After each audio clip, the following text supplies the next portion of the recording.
Hi there, folks. I'm here to do a Facebook Live for about the next hour or so. I'd like to get straight to your questions to give you as much time as possible, and any issues that you'd like to talk about, just write them out in the comment section. The way we run this is we try to take a good cross-section of the different kinds of issues that pop up. We'll go straight away to Paul McDonald. Are we going to win in the Supreme Court on the carbon tax? Question mark. Paul, I sure hope so, but we'll see that decision's being released tomorrow morning at 7:45 a.m. our time, and we'll have some lawyers getting a pre-brief on that. I'll get briefed on it about 8 a.m. tomorrow morning. All I can tell you, Paul, is we did win at the Alberta Appeal Court on a 4-1 vote where they called the federal carbon tax a, quote, constitutional Trojan horse. So whatever you hear, don't believe the commentary from the usual suspects that this has been a kind of tilting at windmills exercise. The fact is that we have 5 other provinces representing 80% of Canada's population, fighting for jobs, our economy, and provincial jurisdiction under the Canadian Constitution. We think this is a critically important fight, and we'll see where it goes tomorrow. If we succeed, I'll be very happy. And if we don't, then we'll talk to Albertans, listen to Albertans about what we should do next. Next question goes to Nicholas Greenlease, and he says, or Greenlease, I'm sorry, Nick. He says, where is stage 3? So thanks, Nick. The answer is that we published back in the beginning of February the path forward plan to gradually relax COVID-related public health measures based partly on rates of hospitalizations. And the criteria was that if we were at an average weekly number of less than, in this case, 300 in hospital and declining, that we would go to phase 3 of our gradual plan to relax. Unfortunately, we've been seeing for the past 2+ weeks growing rather than declining hospitalizations. We've gone from about 240 to about 290 in hospital. But the bigger problem, Nicholas, is that underneath those the hospitalization numbers are a lagging indicator. The leading indicators are things like average daily cases, and active cases. And of course, we have to keep our eye on the more contagious variants of the COVID virus. And those are definitely going in the wrong direction in a pretty significant way. To be blunt with you, what we see right now is growth in viral spread and infection that resembles where we were at the end of October, beginning of November, just as we were starting to hit that really bad fall spike in cases that ended up really posing a challenge to our healthcare system. So given the mix of the variants now, about a quarter of our new daily cases, like today we had, I think, 500 and some cases, of which 200 were variants. That means that we can frankly expect that the variants will become dominant within the pandemic in Alberta, probably within a couple of weeks. That means it spreads much more quickly because they are more contagious. And here, that's the bad news. The good news is that we are finally getting more and more vaccine doses. We've now, as of right now, given 500,000 Albertans their first jab, and given protection with double doses to the most vulnerable seniors in long-term care. And we're expecting about 130, 140,000 doses a week for the next month. So we're in a race between the vaccines and the variants. And as we committed to in the path forward, we're not going to relax measures if the numbers are going in the wrong direction as they are currently. We're kind of in the last quarter of this match, if you will. I know everybody is so sick and tired of this. God knows I am. But we've got to be careful lest the variants just quickly overwhelm us, as happened in many European countries and in Israel and the UK, for example, despite their success on vaccines. All right, Mike Lawler says, vaccine question. Quebec Premier said they have administered 1 million vaccines. We have not received 1 million, have we? Mike, I would say that, yeah, Canada has received 1 million. So Canada has received about 5 million, actually, doses. which means about 500,000 in Alberta, because we're about 11% of the population. They're being distributed on a per capita basis.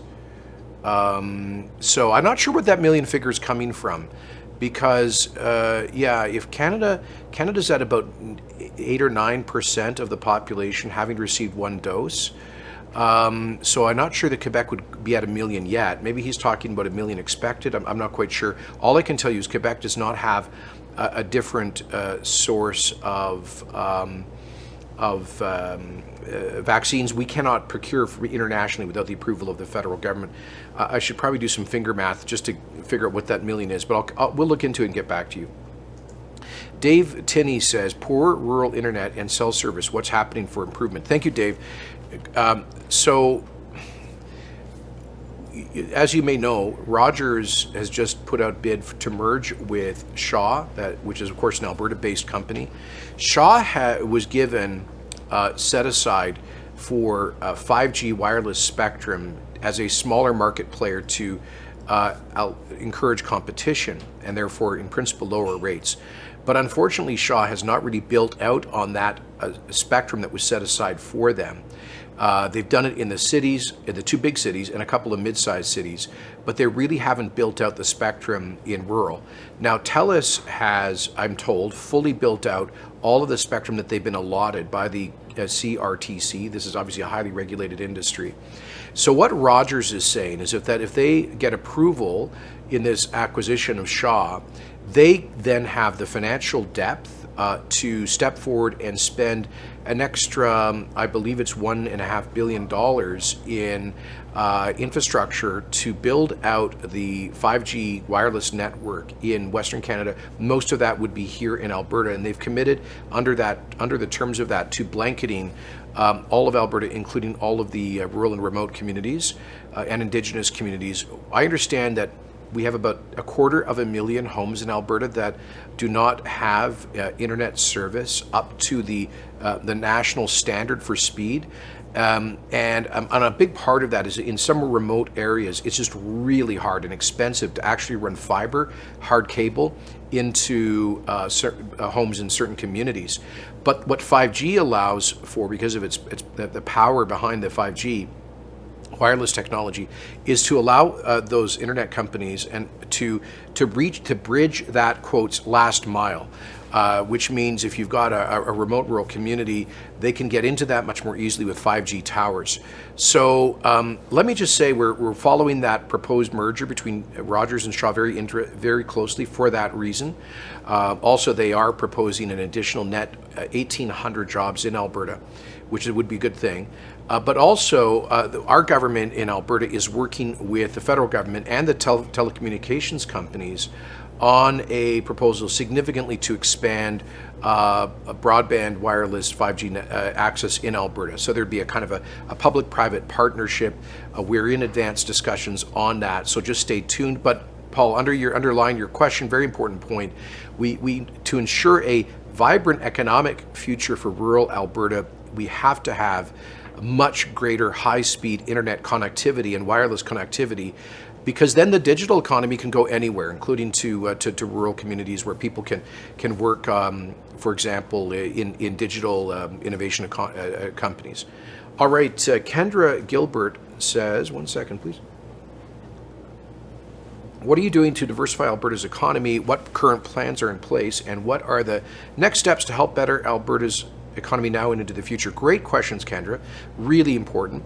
So we last June published Alberta's recovery plan, a bold plan to build, to diversify, and to create new jobs based on ensuring a strong future for our largest and historic industries like energy, oil and gas, agriculture, etc., but also to really put the pedal to the metal on diversification efforts. And to do that by creating the best overall policy climate, without picking a bunch of winners and losers in the private sector for grants and subsidies.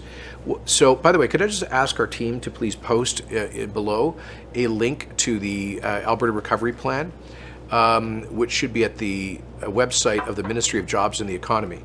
And Kendra, what I can tell you is this, that when I talk about the best overall economic conditions, that's why we accelerated the job creation tax cut. That was a 1/3 reduction in the business tax rate for Alberta to restore for this province our fiscal advantage that made us a magnet for businesses in the past. There's a reason why, for example, Calgary has the second highest number of corporate headquarters in the country. A lot of companies, you just heard about a big expansion. Canadian Pacific just did a $26 billion acquisition of an American railway. Well, CP moved out here from Montreal 15 years ago, partly because of the fiscal advantage. We lost that recently. The job creation tax cut regains that. Secondly, the red tape reduction strategy. Alberta just got too much red tape complexity, too much regulatory complexity and costs associated with that. We were getting an F in the Federation of Independent Business rating of red tape across the country. We've now cut about 12% of red tape. We're on track to hit our goal of cutting a third. We've gone from an F to an A on the red tape report card. So those are some of the big picture things, but also sector strategies that you'll see in the recovery plan. Petrochem is a very big one. We are in discussions with global companies to locate potentially $20 to $30 billion worth of new petrochemical plants, primarily east of Edmonton, to create good blue-collar jobs and scientific jobs. Another area would be the digital and innovation space. A report came out today saying that Alberta led Canada in venture capital growth. We've seen a doubling of venture capital investment between 2019 and 2020. That's the kind of investment that fuels startups in the tech sector. A lot of very good high-paying jobs. We've seen the best year already in history in terms of the digital sector. Infosys, a global IT company, just recently indicating that they're going to move at least 500 jobs to Calgary in the next 3 years. We hope it'll be more like 3,000. We already have our Minister of Jobs and the Economy will be making an announcement later this week about some changes we're making on the film and television tax credit that will yield some immediate results. We have a very exciting announcement lined up for next week, which will be the largest ever, I believe, film or television production in Canadian history. We just had the opening of a major new Hollywood style, I should say, production studio in Calgary. So we're set for an amazing year on film and television. I could go on, but it'll take all hour. The point is that we have these different sector strategies with targeted policies. Just one more example would be our minerals strategy. We've been so focused in Alberta, and rightly on oil and gas, that we kind of forgot about all of these other minerals that we have. Lithium for batteries, for electric vehicles, helium, the possibility of developing blue hydrogen here. So just so much exciting stuff. I mean, I truly am excited about it. And let me just tell you, earlier today, the Desjardins, which is a major investment fund and bank in Quebec, projected Alberta will lead Canada in economic growth in 2021. They're projecting 7.8% GDP growth. Personally, I think they're being a little too optimistic. They're projecting 4.7% job growth. Last week, the National Bank projected we would lead the country in employment and job creation. The Bank of Montreal, the Conference Board of Canada have also made similar projections. So I think as soon as we get past the COVID and into the summer, we're going to have a very exciting year of recovery and diversification. Anish Singh says, "Hi Premier, with the AstraZeneca vaccine pause from India, will that affect the guaranteed doses that Alberta is supposed to receive?" Anish, I don't think so, because we haven't been counting too much on AstraZeneca. That the main contracts that the feds have are with Pfizer and Moderna, but we do have a problem on supply continuity there, supply chain integrity, Anish, because as you know, the European Union has been playing politics with their COVID-19 vaccine exports, and yesterday a law was introduced in the European Union Parliament to ban exports of COVID vaccines from the EU countries for at least the next month. Now, the EU is telling us Canada's not going to be affected. I don't think we can take that to the bank. The main reason why we are short in Alberta, about 500,000 expected doses in the past 2 months was because of EU vaccine nationalism. So Anish, the problem is not India, the problem is Europe, and frankly the problem is that here in Canada, previous governments drove the brand name pharmaceutical companies out of our country with unfriendly laws and regulations that caused them to move their operations elsewhere. We are doing our own process here in Alberta, cooperating with some other provinces to see if we can kickstart some kind of a nascent pharma industry here so we're never put in this position again. All right, 1 second, please. Sandra Nicholson says, I saw news of some U.S. states suing President Biden for shutting down and canceling pipelines. Where are the U.S. states sitting with that, and what is Alberta doing to help this cause? Thank you, Sandra. So yes, 21 U.S. states have come together to file a legal challenge to the President Biden's, we think, rash and arbitrary revocation of the presidential permit for the Keystone XL border crossing. And we really appreciate and applaud the action of those states. I've been in constant contact with many of those attorneys general and governors. Just last week, I was speaking to the new governor of Montana, and actually it was his attorney general with whom I spoke 2 weeks ago, who I believe led this process. We've been speaking to their allies in Texas and many other states. And so we've indicated that we're there to be supportive and helpful. They are taking their own action under U.S. law. Meanwhile, we've retained our own U.S. Legal counsel to advise Alberta's government on our potential legal remedies against the prejudicial attack on this relationship by the new U.S. administration. And we believe we have a strong case to make under Section 11 of the North America Free Trade Agreement, a section that has been grandfathered under the new Canada-US-Mexico Agreement, which basically says that if an investment is made based on the predictability of a regulatory decision, that one of the partner governments cannot sort of suddenly change a regulatory decision. They cannot engage in what's called a regulatory taking from an investor arbitrarily, and that's clearly what the revocation of the KXL border crossing permit represents. So I guess to answer your question, Sandra, the American states are following their track. We're working with TC Energy to follow our track, and it sure would be nice if the government of Canada was doing as much as individual U.S. states to defend the largest industry in this country. Okay, Yaroslav Broda says, post-secondary question, funding for the U of A has been cut. It is what it is. What role does the government play in determining where the U of A makes those cuts? Is there any direction or mandate in who they and what they cut, or is it solely at the university's discretion? Yaroslav, it's at the university's discretion. The universities in Alberta have their own boards and their own administration. The main funding source from the Alberta government is called a Campus Alberta Grant, and it's a complex formula that goes back many years. And now let me just put some context on this. We have great universities in Alberta, and we need great universities in the future. Not just strictly because of the education they provide, but also they are agents of economic growth and innovation, very important. And so we will be there to continue supporting our universities in a generous way. You have this guarantee from me. We will continue to provide the most generous support for our public universities of any province in Canada. But the reality, Yaroslav, is that the costs of Alberta universities really ran, frankly, out of control. They became outliers in terms of the rest of Canada. We have been giving, now I'm sure somebody's going to come back and correct me, but from memory, the average per student grant going from Alberta's government to the U of A has been in the range of $18,000. U of C, it's been like $16,000. But world-class universities elsewhere in Canada that depend on provincial government support, like McGill, Queen's, Western, University of Toronto, they receive typically between $6,000 and $9,000 of support from their provincial governments. So in some cases, less than half of what our universities do. Give you one cold hard fact.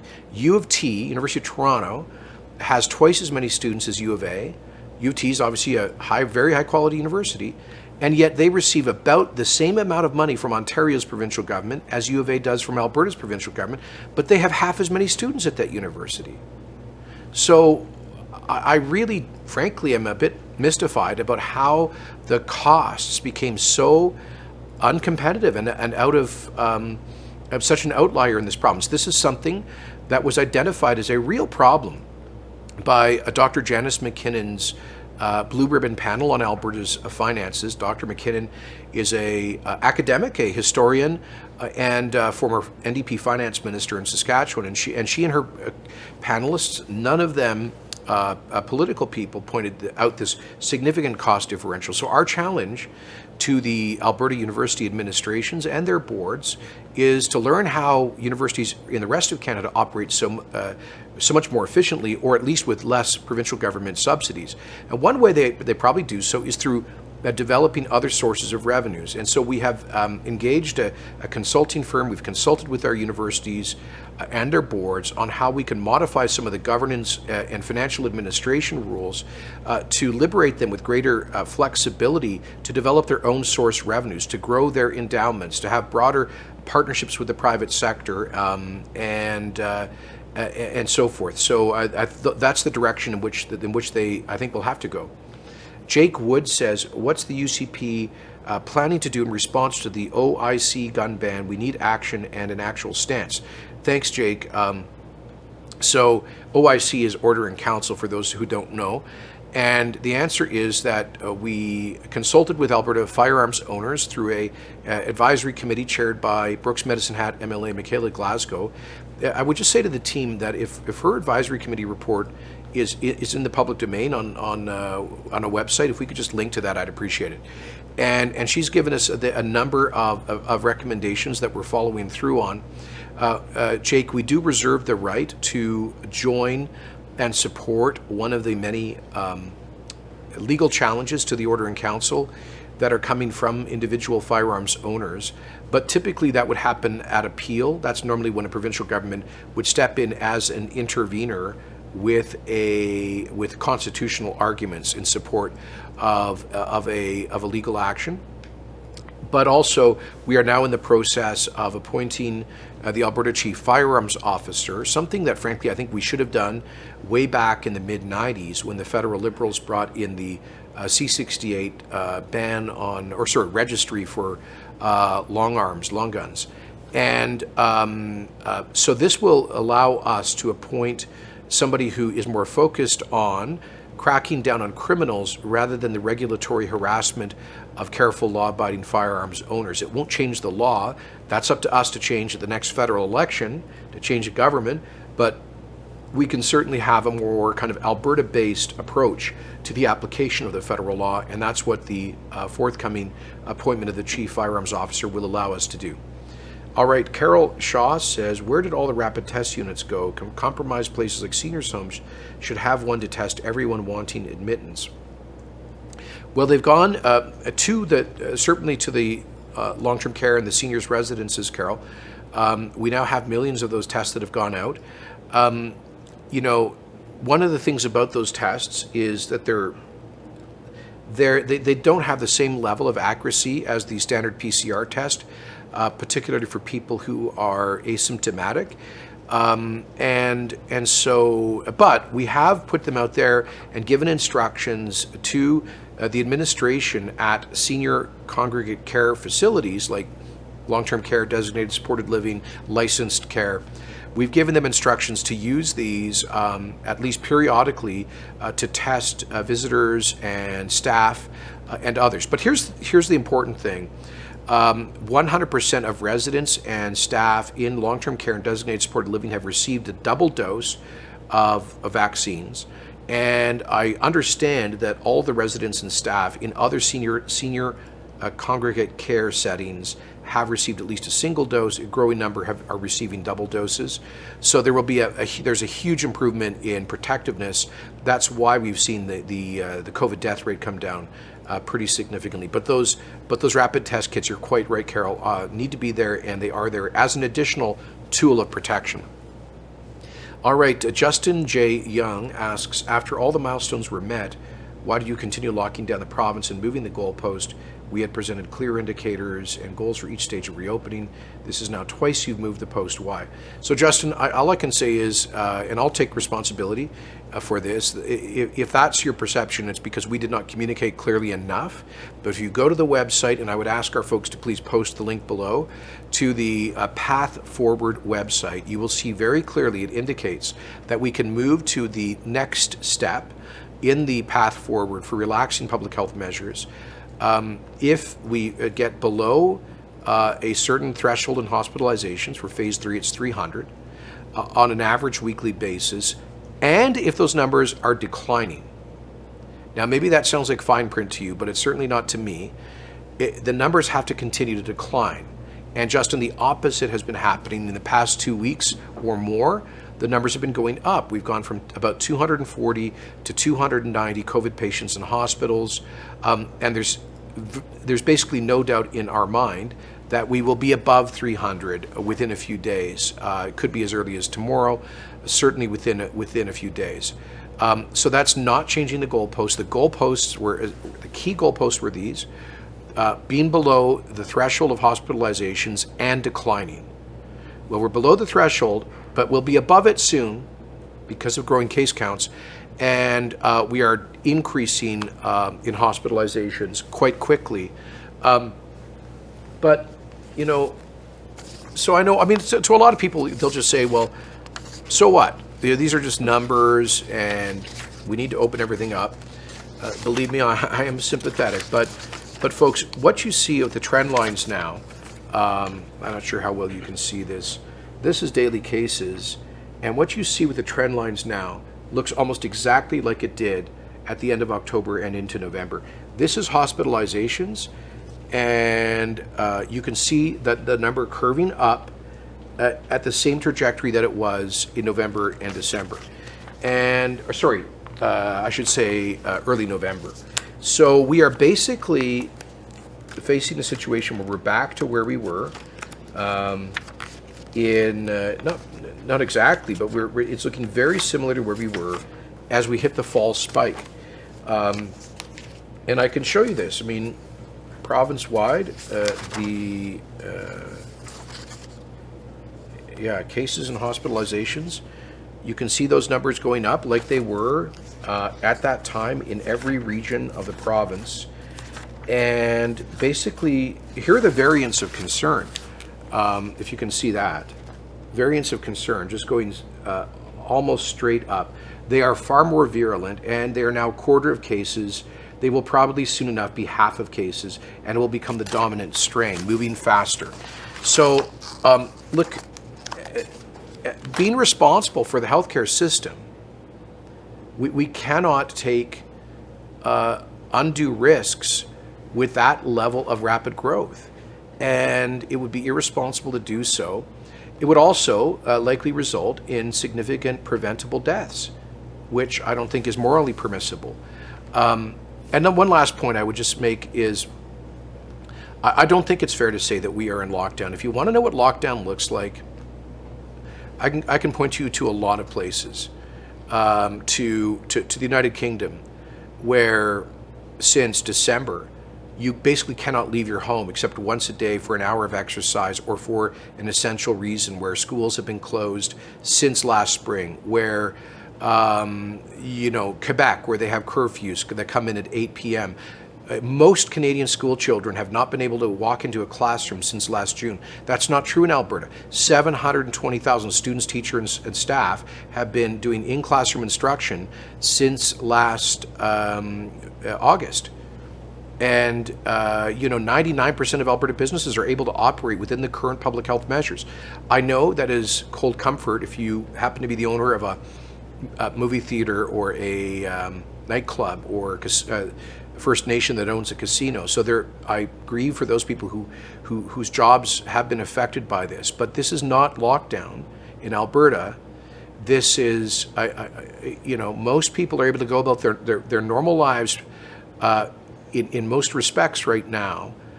We have tried to take a balanced approach that prevents our healthcare system from being overwhelmed, that seeks to prevent large-scale fatalities, but which also seeks to minimize the negative impact of public health restrictions. But the good news is we can see not just the light at the end of the tunnel, but we see the actual end of the tunnel with the vaccine program.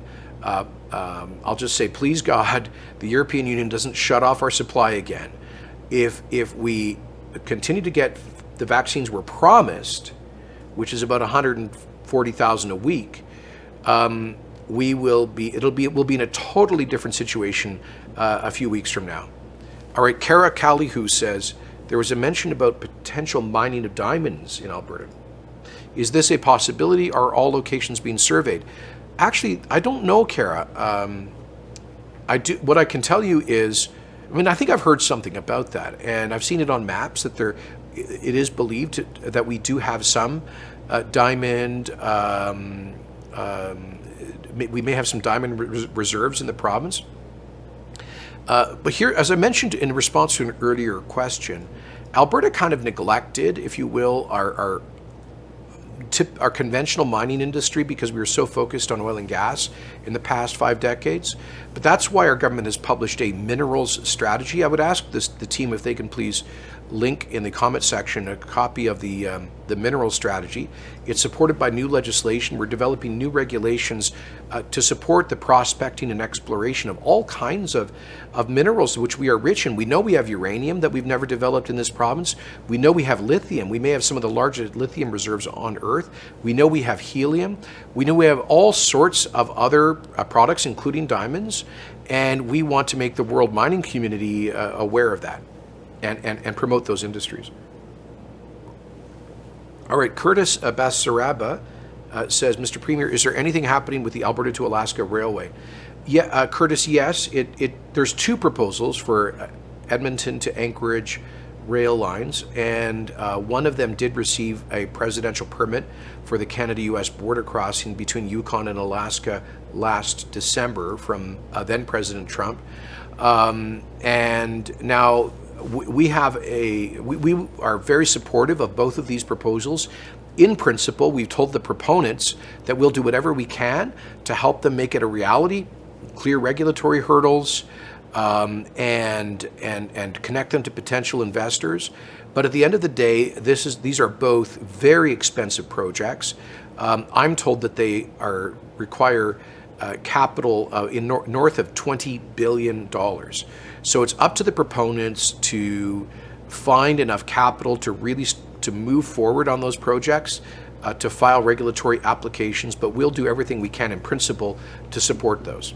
And let me tell you, I've spoken to the governor of Alaska about the A2A concept a couple of times. He's very bullish on it because his view is that we're going to have a bunch of left-wing governments on the West Coast that basically sterilize exports from Western North America of commodities, be it oil or gas or minerals, you name it, lumber, and because of all these kind of anti-growth, increasingly green left governments and politics along the North American West Coast. So his pitch is Alaska will always be a pro-responsible development state, and that's why Anchorage could be, with a shorter sailing time to most of the Asian market, could be the export port of the future for Asia-Pacific shipping of commodities off the West Coast.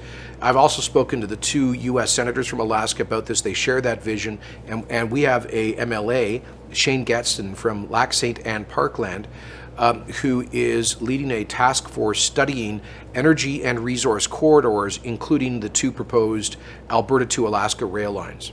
But speaking of rail lines, and you're on the subject, very exciting news on Sunday, this past Sunday, from Canadian Pacific, that they have made a bid to acquire the Kansas City Southern Railway, which would turn CP into a very significant fully integrated continental rail line, basically meaning that, for example, we could ship Alberta bitumen, let's say from the new diluent reduction unit being developed at Hardisty.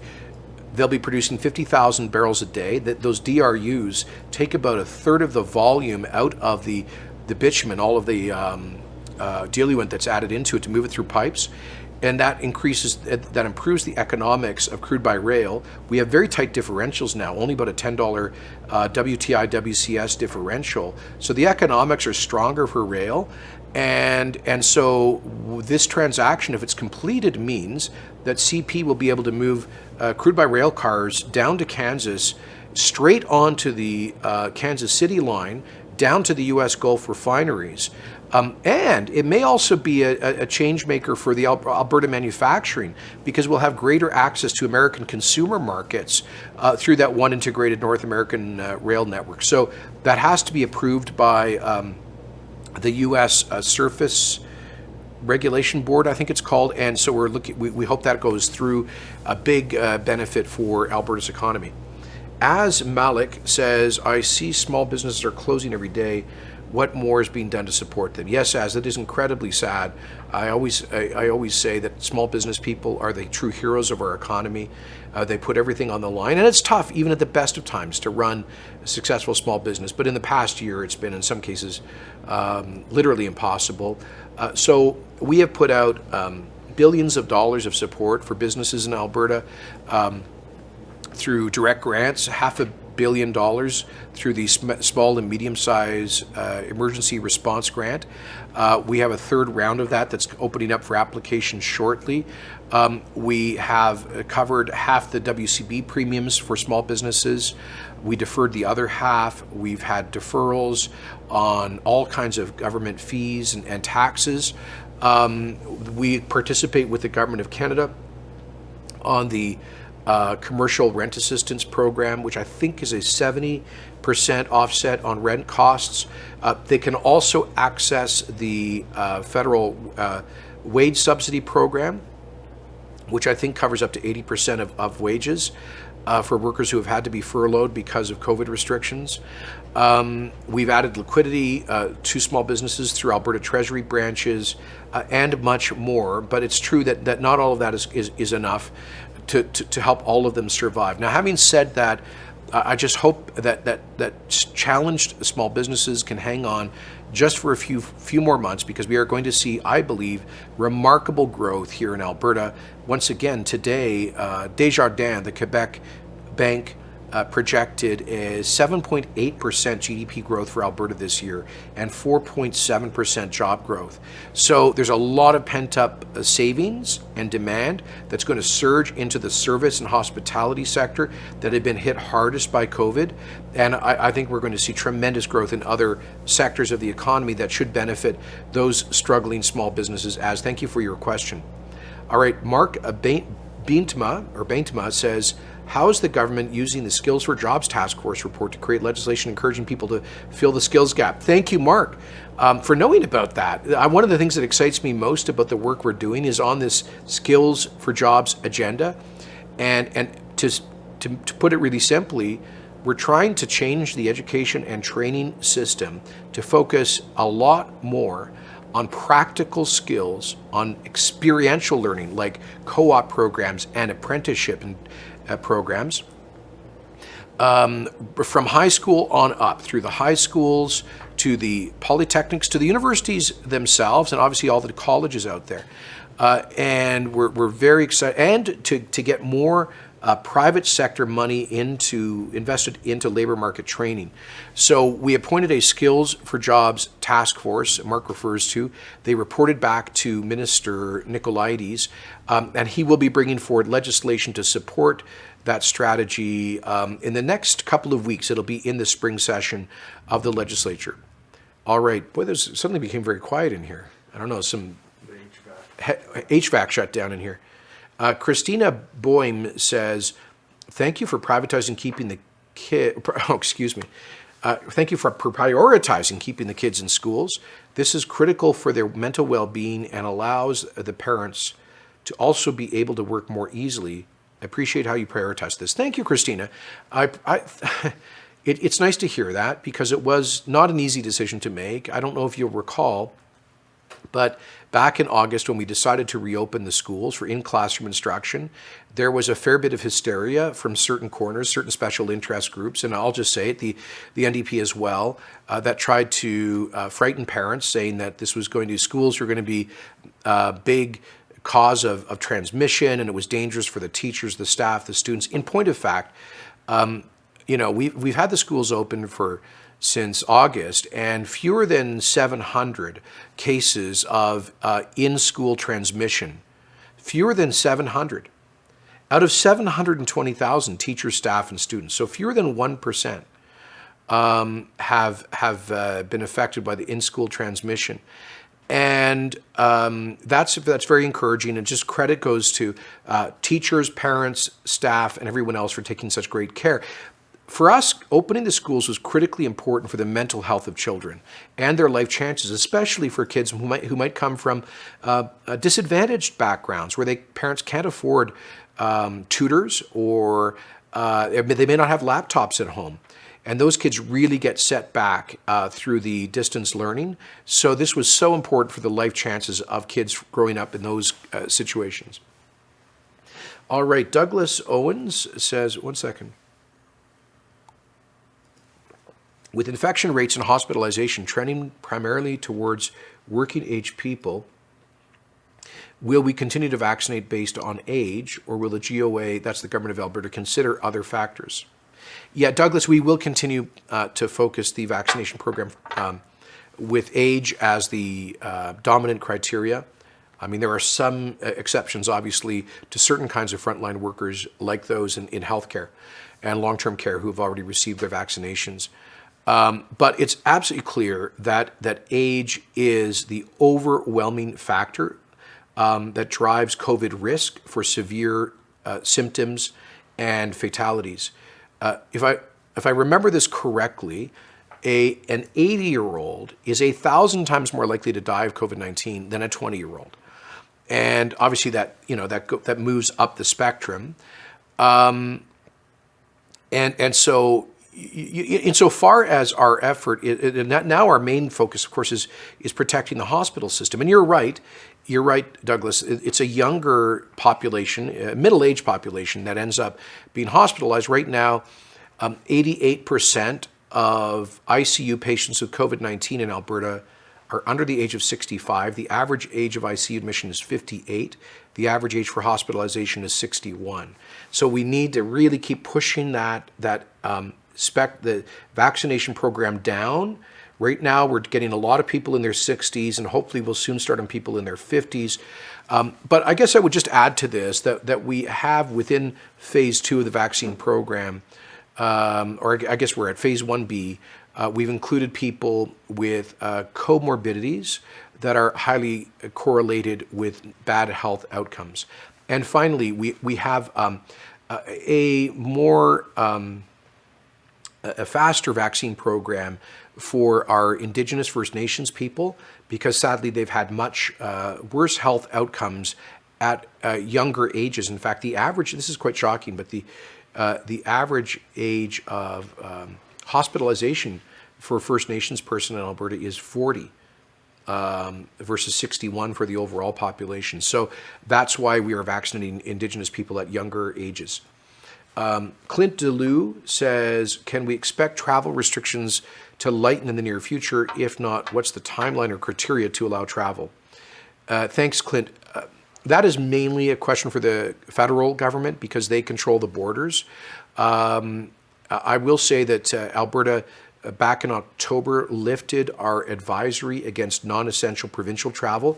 Not to say that we would encourage it. For example, right now, we see a large number of the so-called Brazilian variant cases coming into British Columbia. So I sure hope we don't have a lot, tens of thousands of Albertans traveling to BC, and some of them unwittingly bringing back that very problematic Brazilian variant. So right now, caution would be just just not to travel if you can avoid it. Obviously, essential travel is permitted, but I think, you know, I think once we reach a critical mass of immunization, that we will certainly be pushing the federal government to begin gradually relaxing the travel restrictions. Let me put it that way. But for right now, we've got to minimize the more contagious variants. For example, in the tri-state area, New York, New Jersey, Connecticut, so the greater New York City area, there's a significant outbreak of the South African variant, which is really problematic. Like I mentioned, we're seeing the Brazilian variant come into BC. We're already fighting the UK variant, the B117. So the less travel, the less exposure to these more contagious variants. We only have a few weeks to go before we start to reach that critical point of immunity. It's not just vaccine immunity, by the way. It's also natural immunity from infection.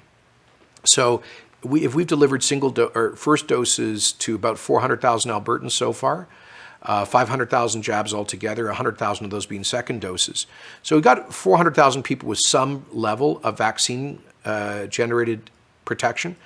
And we also estimate that there are a few 100,000 people with some degree of natural protection because of their previous infection. So, you know, but we're just not quite there yet, and that's why we're very concerned about these variants and the travel that can bring them in. Pearl Varstra says, I hear a lot of announcements of major businesses moving to Calgary in the last couple of months. Is there anything coming to the Edmonton area? Yes, Pearl. Edmonton did have a good year last year in the tech sector, mainly smaller companies. You don't get a lot of headlines when a new startup is hiring 50 people, but there was a fair bit of that activity last year. And we are working on some major projects. We've just received requests for proposals for potential vaccine programs, including from a very credible consortium in Edmonton led out of the University of Alberta, people associated with the Li Ka-shing Institute of Virology.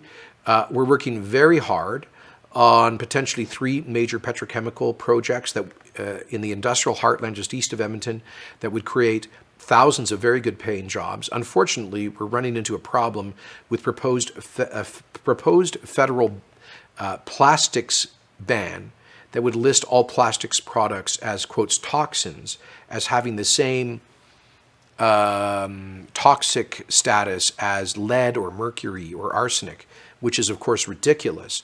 And this is an issue we're trying to resolve. Once we've resolved that, I'm confident we're going to get at least 1 and potentially 2 major petchem projects here in the Edmonton region. We've been working hard on that for nearly 2 years. And a lot of the work that we are doing in our natural gas strategy links to the, of course, petchems, petrochemicals, but also hydrogen. And we are in talks with a major company that's looking at a potential multi-billion-dollar investment in world-leading hydrogen technology that, again, would be located near here. We are working with the federal government and oil and gas companies on a major expansion of the carbon capture, utilization, and storage infrastructure.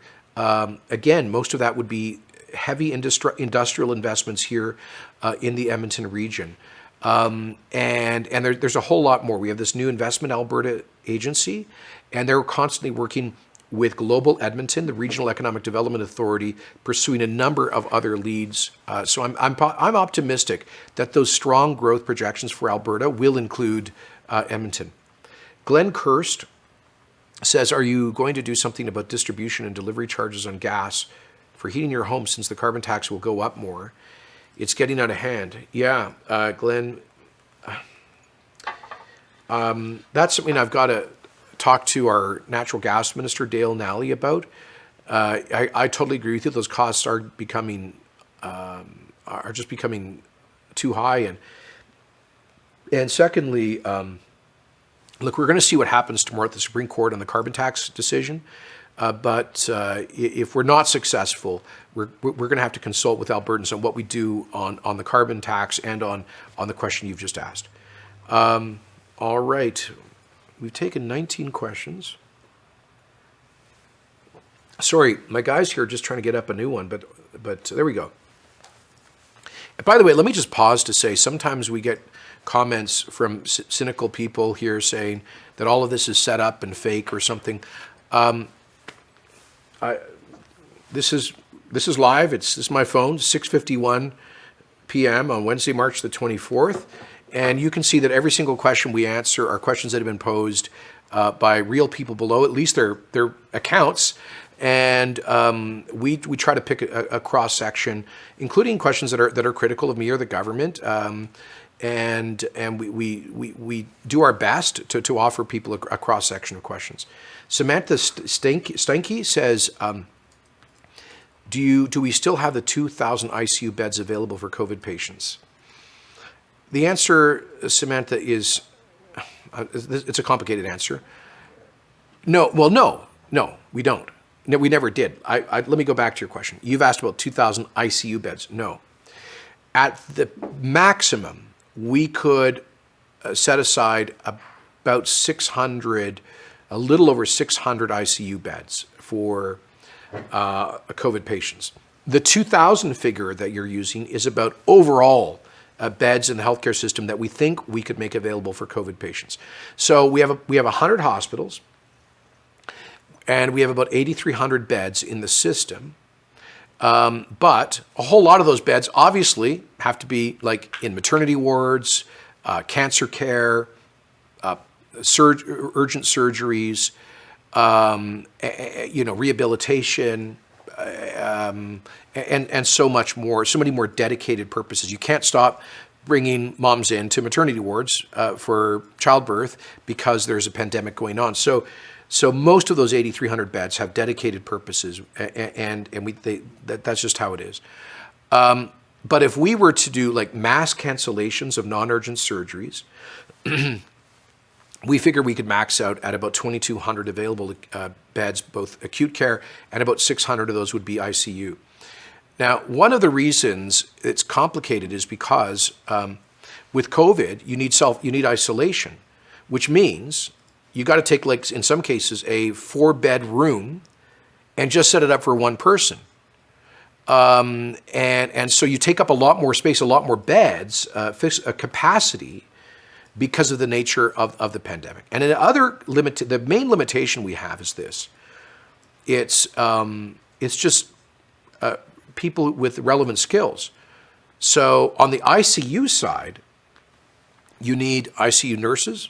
Takes a couple of years of training to get that certification. You need respiratory therapists who can help with intubation with ventilators, and you need anesthesiologists who can help with that. For example, those are 3 specific medical trades that there's a finite number of those people.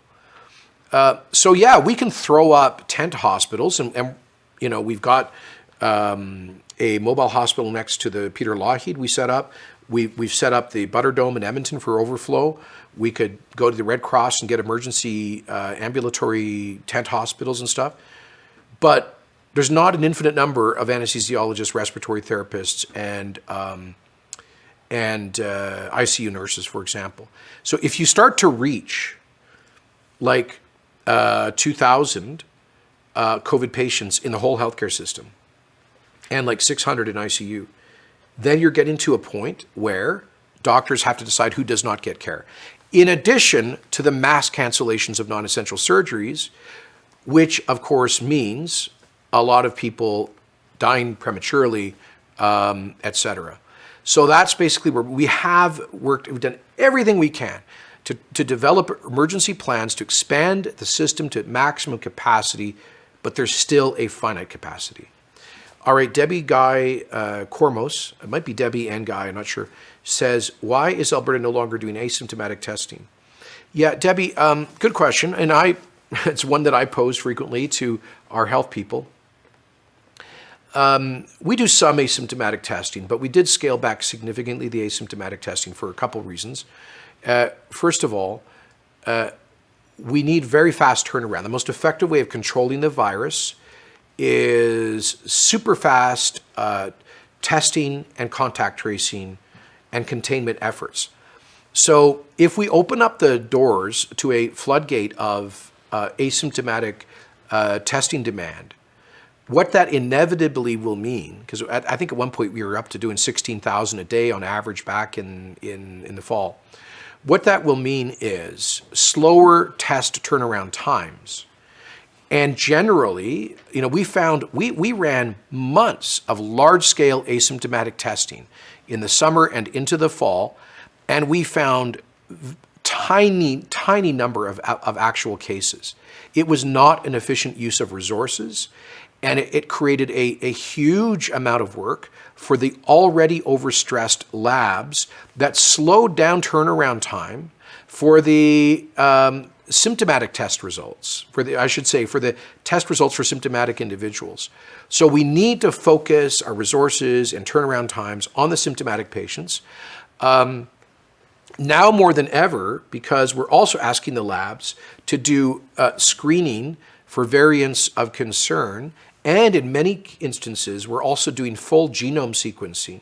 So we're asking the lab system to do more and more quickly as they can so we can jump on positive cases, contact trace and isolate, and that's essentially, that's the simple explanation I can offer.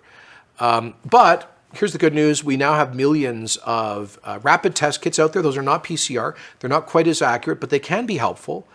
And we're looking at rolling out even more, as much as we can get those rapid test kits to help as an additional layer of screening.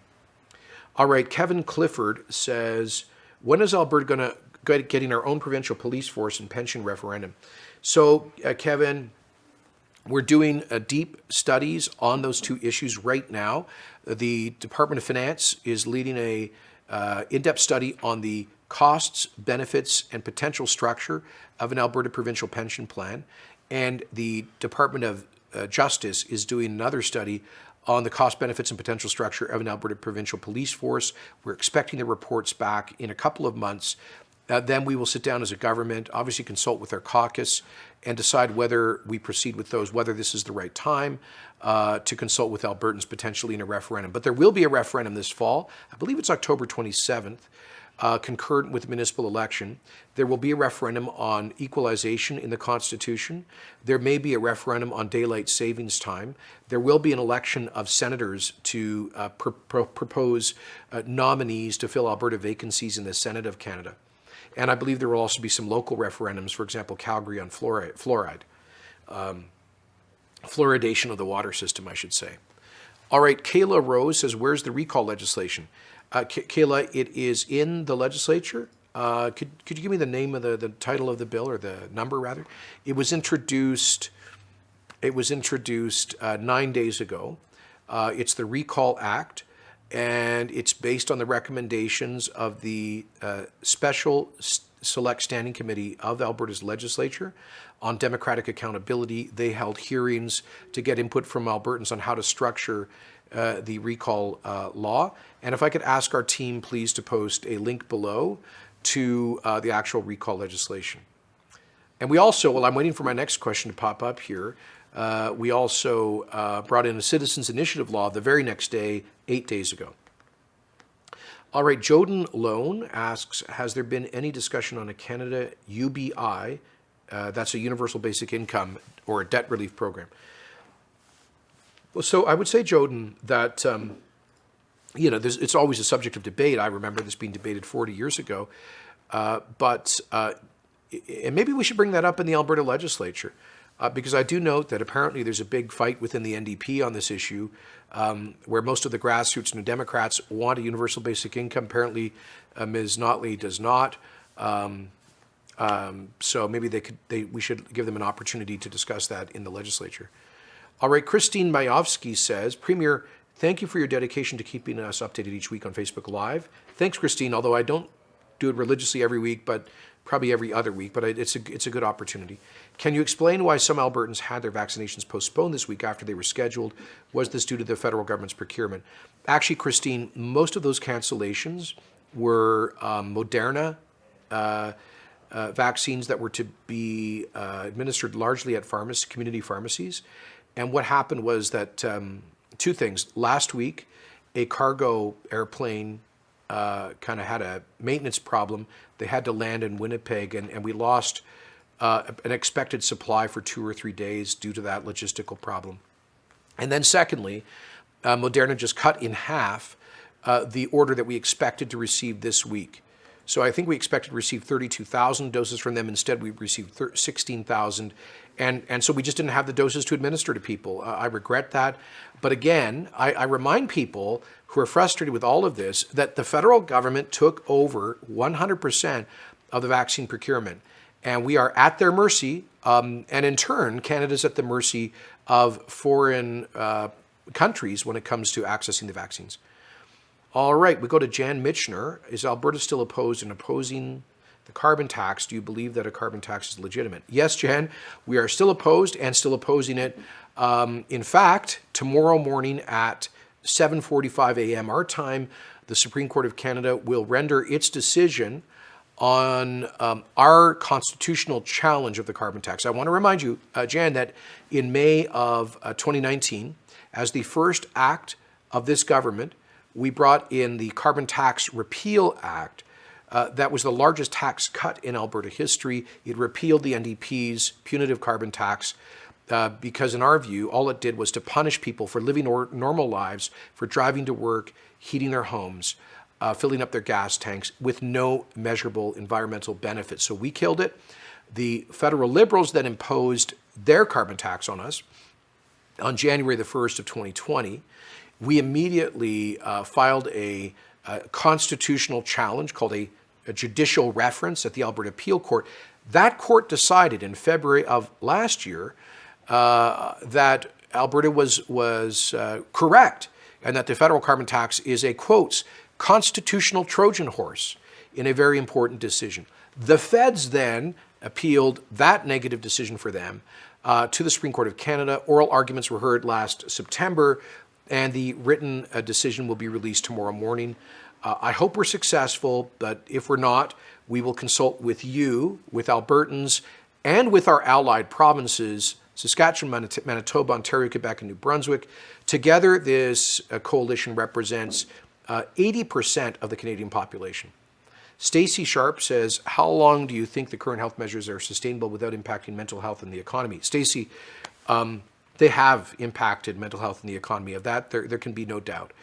I do believe that because our government has looked at restrictions to protect us from COVID as a last and limited resort, not as a first and maximum resort. That's why we've never had a true lockdown. I define lockdown as stay-at-home orders, shutting down the schools, closing most businesses, and impairing most freedoms, the main curfews and things like that. We've never come anywhere close to that. The closest we probably came was last spring when we did suspend in-classroom instruction for the schools. But there is no doubt that all of this, the stress, the constant carpet bombing of negative news from the media, the recession, the global recession, on top of that, the energy price collapse in Alberta, there's no doubt that all of that together has deepened what was already, I believe, a mental health crisis in Alberta. And we've seen that.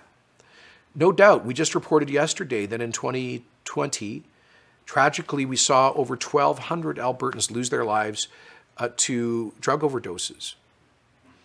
And I have admitted painfully that some of those overdoses were attributable to public health decisions that were taken a year ago when we briefly suspended residential drug treatment centers, opioid replacement clinics, AA and NA group therapy sessions, which caused a rupture in the treatment programs for many of those people. We quickly course corrected, but there's no doubt that we saw an increase in spring overdoses as a result of that, which I deeply regret. We have tried to learn from things like that, and we have added $50 million to mental health support. Some of that focused on kids. We're about to announce a special task force on youth mental health in the COVID crisis that will be co-chaired by Calgary Southeast MLA Matt Jones. And these are all reasons why I want us to be able to lift all of these public health measures as soon as it is safe to do so.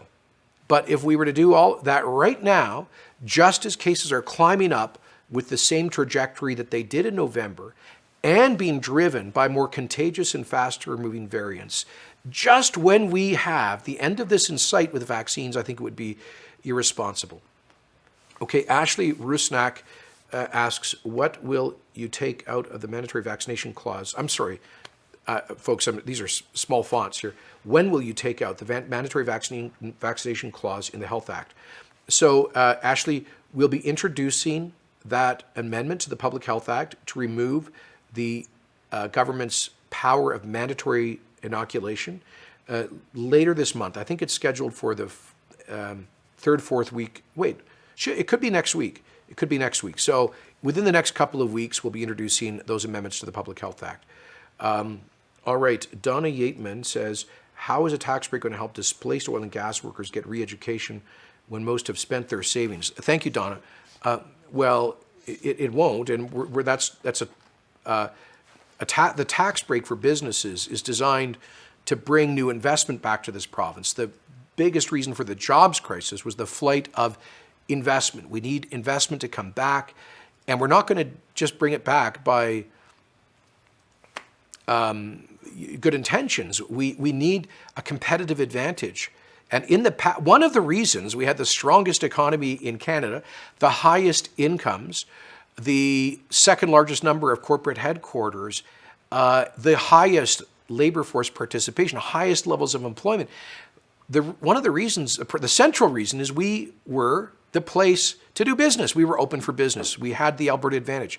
That's why the job creation tax cut is in place. It's to reestablish that Alberta advantage for job creating investment. Jobs don't just come into being on their own. And government doesn't really create jobs. It's got to be the engine of the economy, the private sector. That means businesses deciding to put their money at risk here to hire Albertans and hopefully hire back some of those unemployed people in oil and gas. But you make an absolutely legit point, and that's why we will be, in the fairly near future, launching the largest ever job training program in Alberta history, the Jobs Now program. And much of that will be designed to bridge some of those unemployed folks from oil and gas into jobs that exist now and will in the future. Kate Loams says, Premier, how do you respond to, now you guys have got this up like 80-point font, it's like a billboard.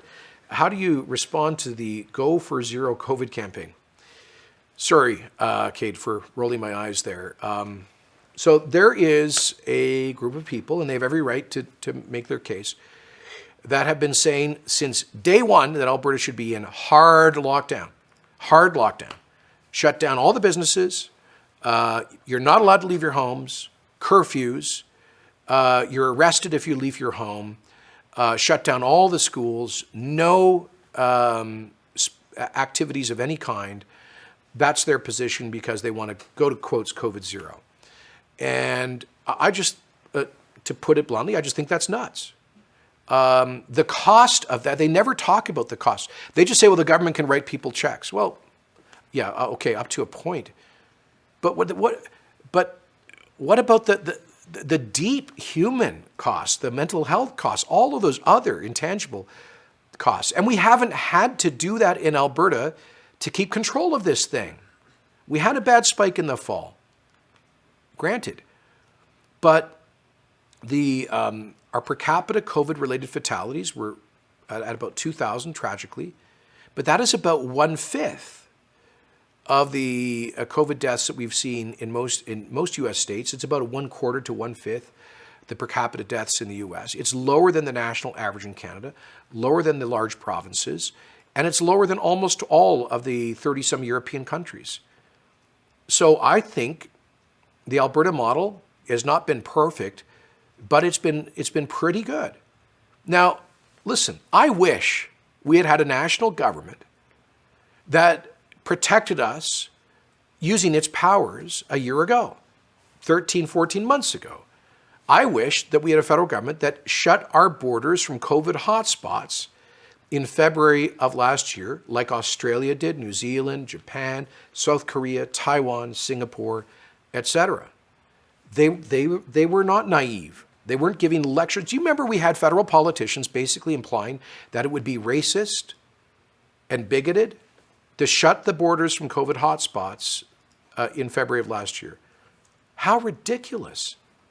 Asian countries around China have a lived experience with pandemics of this nature, and they know that the PRC communist government doesn't tell the truth. They protected their citizens with immediate travel restrictions and hard quarantine measures for people coming in, and then very aggressive contact tracing and whatnot for small outbreaks. As a result, those East Asian countries have had virtually no actual restrictions on social and economic activity and virtually no COVID. So I wish we had a federal government that had been strong like that, but we didn't. I also wish we had a federal government that had a competent vaccine procurement program, because we are, according to some counts now, 60th in the world in per capita administration of COVID vaccines. So those things are deeply frustrating, but I think given that we couldn't control those aspects, I think we've done pretty well in trying to find a middle ground here. All right, I'm just going to take a couple more because we've been at this for an hour 15. Joel and Melinda Gray say, when will mask wearing become a personal choice instead of a mandate? Well, Joel and Melinda, I think that I'll give you the same answer as to other questions, which is, look, in a few weeks, we're going to start to reach, I would call it, critical mass of the population having been protected either by vaccines or natural infection. And if we've been able to avoid a massive spring spike driven by these new variants, I believe that we can then start moving forward towards relaxation. And certainly for outdoor stuff this summer, there's no, I don't see any reason why people will have to wear masks while they're out enjoying the outdoors. But we'll have to wait and see. Because we just don't know yet where this is going. All right, Ivan says, hi, what do you think about the criticism that CPS is facing in regards to them not doing enough in their anti-racism unit? Well, Ivan, that's really a matter for the Calgary Police Commission. All I can tell you is that our Solicitor General, Casey Madhu, brought forward an important measure to effectively ban the practice of carding and to modify the practice of street checks, which had been a principal concern of racial minority communities with respect to unfair policing practices. So I think we've exercised important provincial leadership. All right, we've got Al Morasat says, how long do you think it will take before we see the results of the results of the lawsuits of the 21 U.S. states against the Biden administration on KXL? Have we started the process of getting money back from the NAFTA provision? Al, it'll take, on both questions, it's going to take some time. You know how slow the legal process moves. So those 21 states just announced their intention to file. I don't think they've actually filed their challenge to the Biden KXL veto. I think we'll probably see that filing in the next 2 to 3 months. And similarly, we have up to 6 months from when the clock started in late January to file under Section 11 of NAFTA.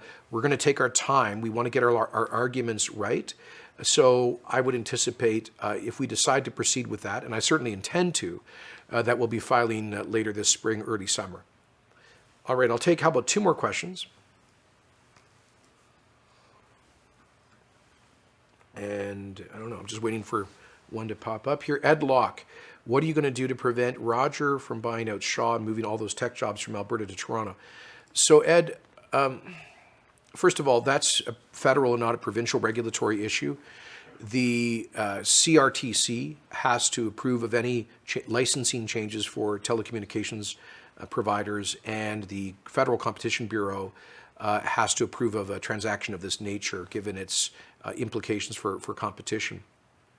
But what I can tell you is that Rogers has assured us that they will, the transaction will result in 1,800 net additional jobs in Alberta and about over $1 billion of net additional capital spending on their 5G network in this province to help with rural connectivity. And thirdly, and most encouragingly, they have committed that 500 of the 1,800 net jobs destined for Alberta will be in a new national center of excellence for engineering and digital innovation to be situated in Calgary with very good paying engineering jobs.